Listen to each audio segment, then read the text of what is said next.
Uber and Lyft? No, I knew that. I didn't know that you ran the Facebook group. Oh, yeah. Okay. So there's a lot of people in it. So I see what's going on every day. You know what I mean? People are always posting. But I have to say, I was at the airport picking up a ride. There was a bunch of drivers in the parking lot, and 2 of them had gunshots in the side doors of their car, bullet holes. And it was just from driving through, the city, wherever. And they just got, like, in the crossfire. So that's when I'm like, I'm out. Yeah. You know what I mean? It's just not worth it. It's not, and I mean, not when a stray, I'm not going to be like dodging stray bullets. And then a very good friend of mine was driving and she did a drop off and someone got shot like right in front of her car after she dropped him off, and she put that shit in reverse and screwed out of there. It hasn't driven since. So I feel bad, Sarah, because Sarah knows when I drive, I like, there's not enough females out there driving. And I just, unfortunately, I can't represent right now. But if anybody wants to drive for Rochester, join the Facebook page.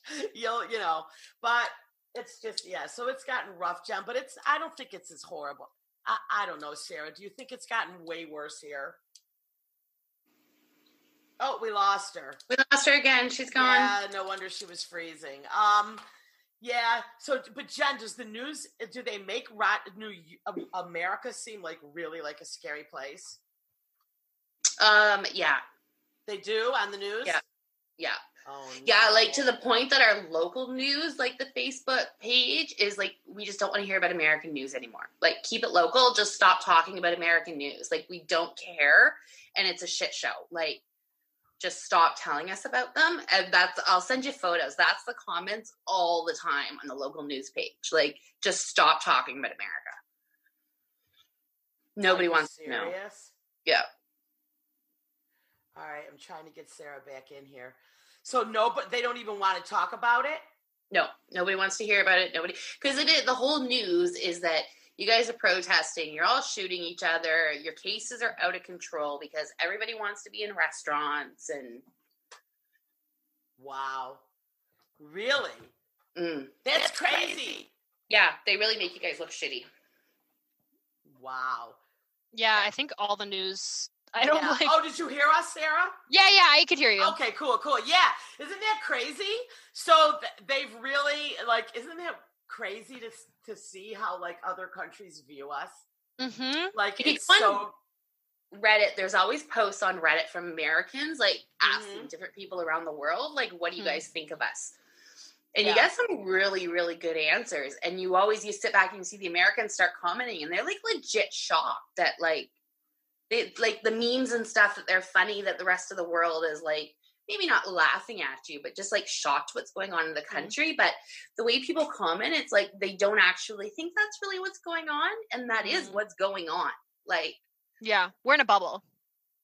Yeah, wow. And the world really like is looking at you guys going, what the fuck? Great. Sweet. I'm not surprised by that. Really? Like, I mean, I understand, but it's just like,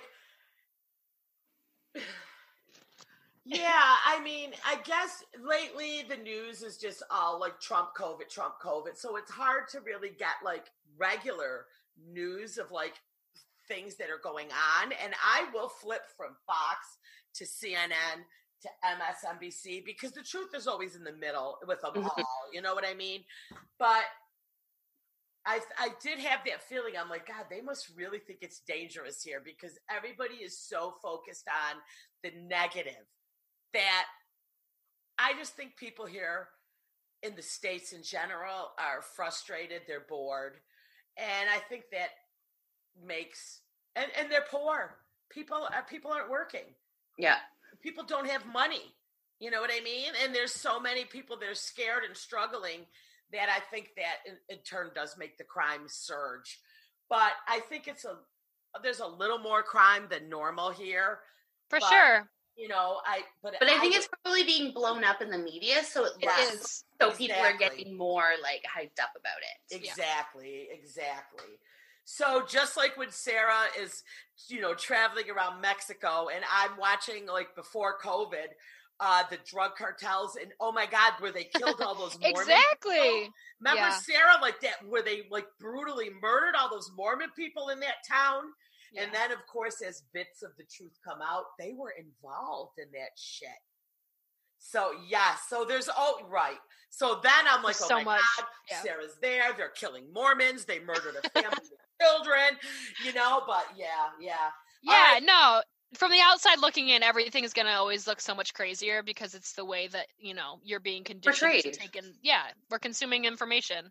Right. It's just so crazy. So, okay. So this is my ADD. Back to Sarah traveling. Now you're getting ready. You're getting ready to launch your business, which I honestly didn't know anything about until you shared your post. And I was like, oh my God. No, I already launched. I'm launched. Right, you're launched, but I didn't even know, like, you're, That's okay. Yeah. So I have clients, like they have actually, I have some people who are just finishing up in my accelerator program, which is like a 6 to 8 week program.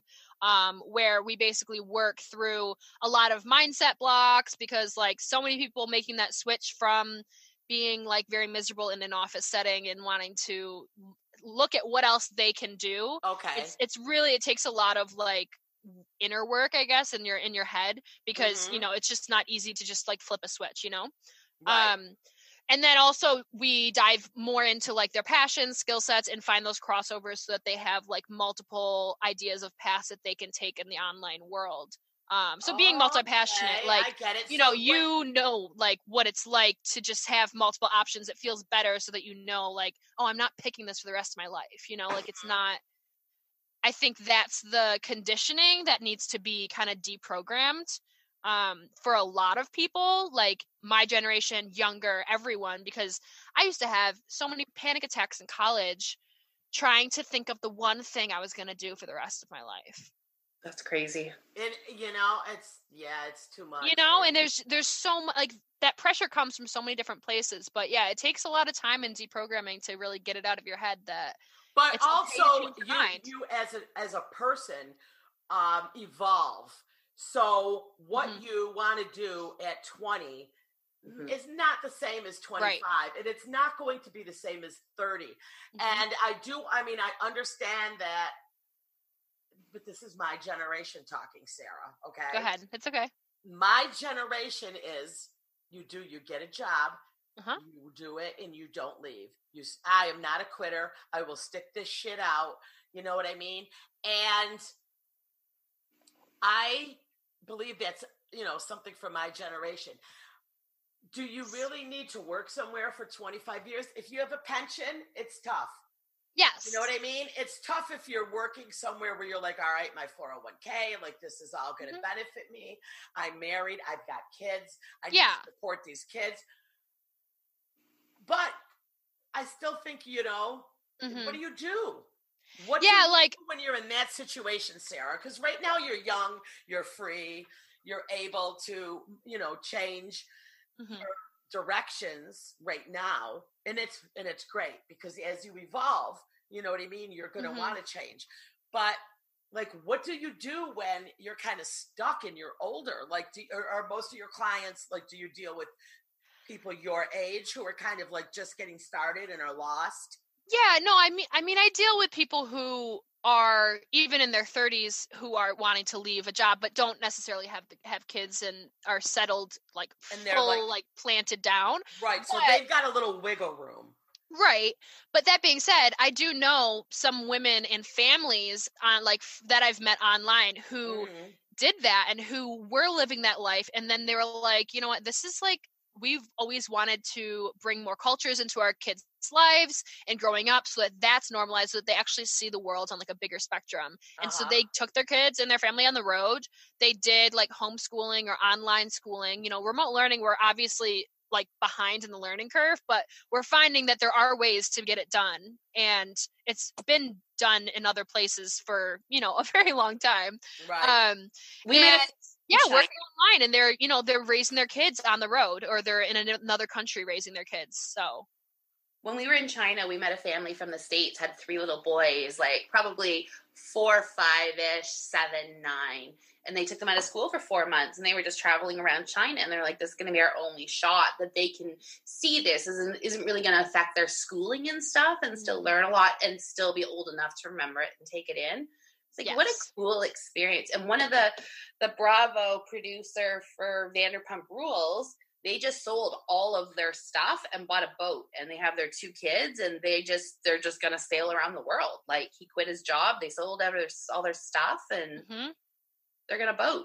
Yeah. Oh. It's honestly, I think, a lot easier than people are realizing after this that they can do it, right? Yeah. They've seen they're forced into it. You don't have to go to work every day. The kids don't have to go to school every day. You will make it work.